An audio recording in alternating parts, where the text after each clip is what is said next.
Dear Joe and Big Al, love listening to your show. I just discovered it a few months ago and found both the information and entertainment off the charts. Wow. Who knew, right? Jeez, off the charts. Laugh and learn. Doesn't get much better than that. Now for my question. You guessed it, Roth conversions, this time specifically to the pro-rata rule and non-deductible contributions. All right. This is from Kevin from Jersey. For the first time, my wife and I will have too large of income to contribute directly to a Roth IRA. In looking into the backdoor Roth, I found the pro-rata rule will affect me as I had to start the year around $100K in pre-tax IRA from a previous 401k rollover. Right? My wife has no pre-tax IRA funds, so we can do a simple backdoor for her, full contribution this year. My $100,000 became $80,000 in the market downturn. My goal was to convert up to the 24% tax bracket to the Roth and complete the rest next year, probably 50K this year, 30K next year. So far, I have converted 20,000 of the 80. My question is, if I contribute the full $6,000 as a non-deductible contribution now, how do any earnings or losses on that portion affect the pro-rata rule? Does it not matter when I convert during the year compared to when I contribute? Only the balance remaining at the end of the year, the total converted funds in the 6,000 contribution. If I wait until after I convert all the funds in March of 2023 to contribute for 2022, would that make any difference? I drive an 09 Fusion. You love great Kentucky bourbon. Thanks for all you do. Kevin from Jersey. All right, so he's looking at the pro-rata rule. And what the pro-rata rule is that if you have pre-tax IRA dollars and you have non-deductible IRA dollars, well, the non-deductible IRA dollars or the after-tax contributions are never going to get taxed again. Right. And so, but your pre-tax are going to get taxed. And so he wants to do the backdoor Roth. And what the backdoor Roth is that you can make a non-deductible IRA contribution. Then you can convert the non-deductible IRA contribution. Since it's non-deductible and after tax, there's no tax on the conversion. Right. The IRS came up with a rule that said, hey, wait a minute, if you have other IRAs, you would have to take a look at all of the IRAs together. So the aggregation rules. As if they were one account, aggregation rule. So far, so good. And then the pro-rata rule is then you take your non-deductible and you divide it into the total balance of all of your IRAs to get a certain percentage.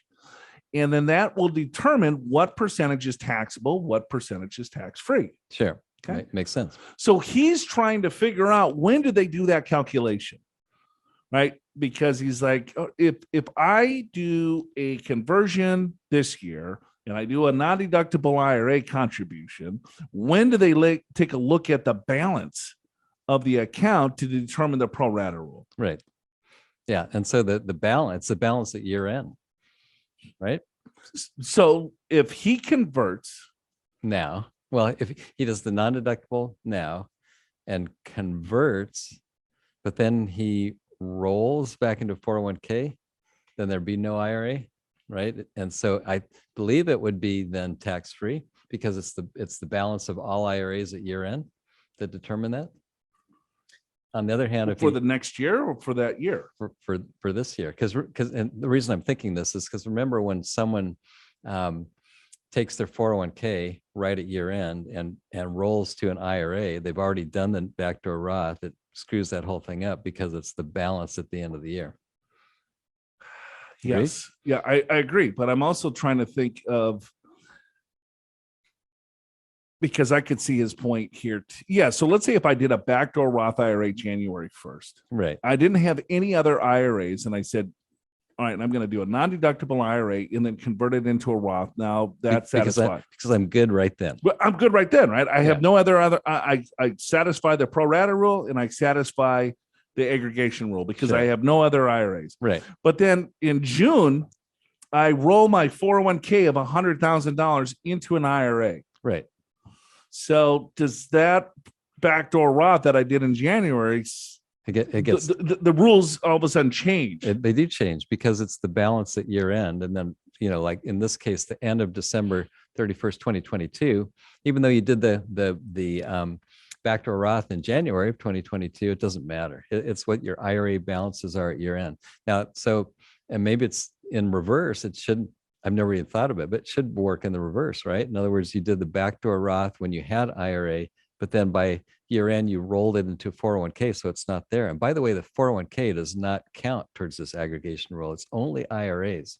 So I think that would, if you end up rolling, if you're a new employer, if you end up rolling it in, I think that does work.